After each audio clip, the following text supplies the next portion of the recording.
এখন আমরা মুরগির মাংস রানবো।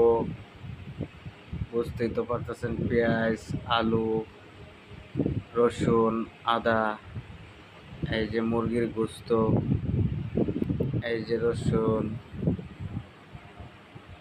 তারপরে এই যে পেঁয়াজ পোলা,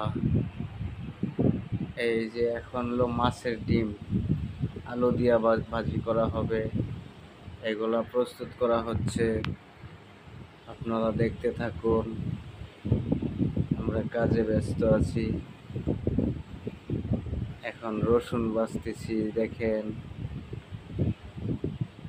এই রসুনগুলা। ওদিক দিয়ে মরিচ কাটা হচ্ছে, কাঁচা মরিচ ভাজির জন্য, মাছের ডিম ভাজি করার জন্য।